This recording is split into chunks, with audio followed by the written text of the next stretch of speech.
The clinking of glasses and bursts of laughter echoed through the house, a familiar weekend ritual that had become second nature. Lily adjusted the tray of snacks on the counter, smiling faintly at the vibrant chatter spilling in from the living room. Her son, Josh, had just turned 22, and his friends practically lived in their home. She didn't mind. In fact, it gave her a sense of purpose, something to break the monotony of her otherwise dull routine. Life with her husband, Andrew, had fallen into a comfortable but lifeless rhythm. They weren't unhappy exactly.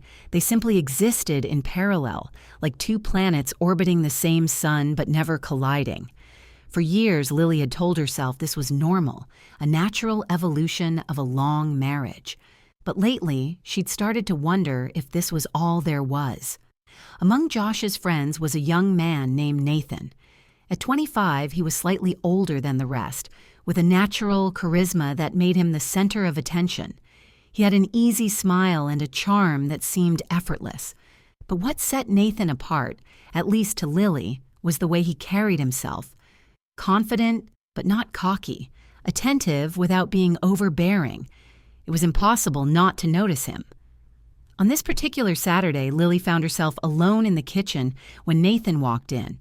He was shirtless, a towel slung over his shoulder, his skin glistening with water from the pool. "Mrs. Harper," he said, his voice warm and teasing. "Need any help?" Lily's heart fluttered despite herself. She shook her head, forcing a smile. "I'm fine, thank you. You should get back to the others." But Nathan didn't leave.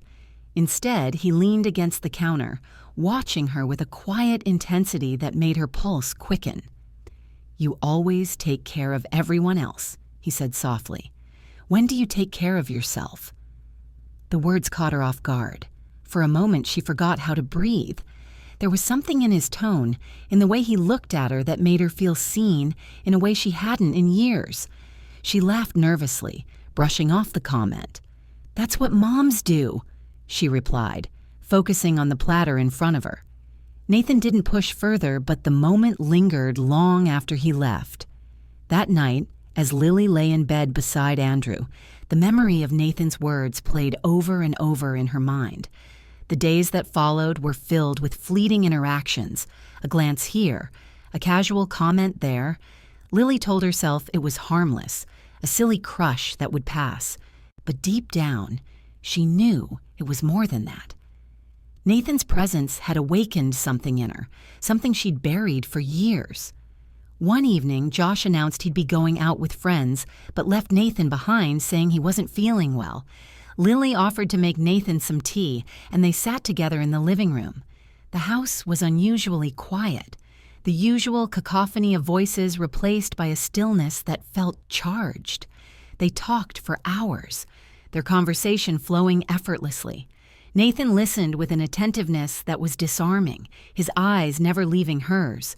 For the first time in years, Lily found herself opening up, sharing her frustrations, her fears, the loneliness she hadn't even admitted to herself.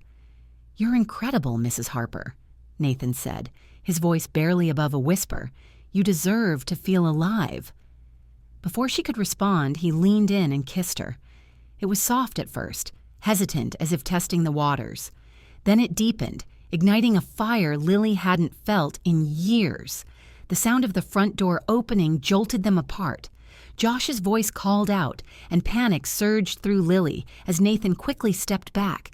The rest of the evening passed in a haze, guilt and exhilaration warring within her.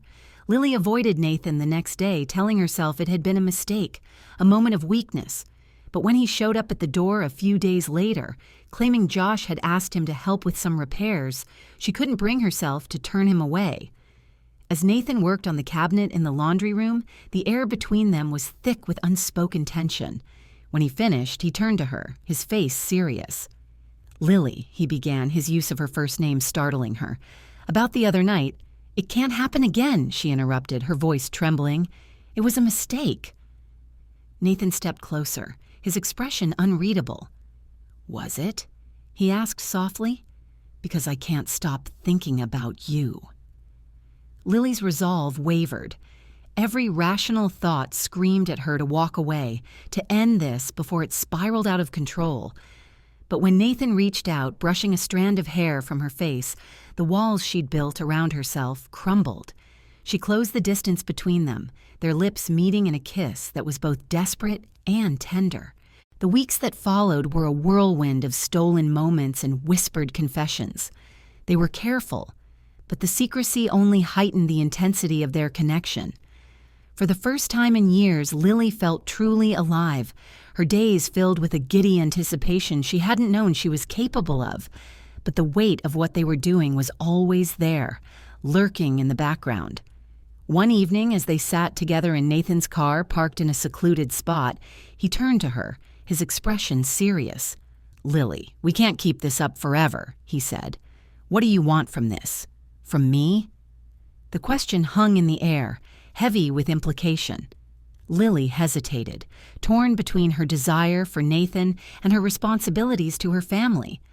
"I don't know," she admitted. "I just know I don't want it to end." Nathan's jaw tightened, but he nodded. "Then we'll figure it out," he said simply. Their affair took an unexpected turn when Lily discovered she wasn't the only one keeping secrets. One afternoon, while tidying up Josh's room, she stumbled upon a series of messages on his tablet. They were from Nathan, and the tone was far from friendly.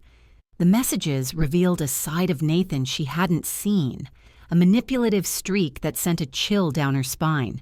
Confronting him was inevitable. When she finally did, Nathan didn't deny it.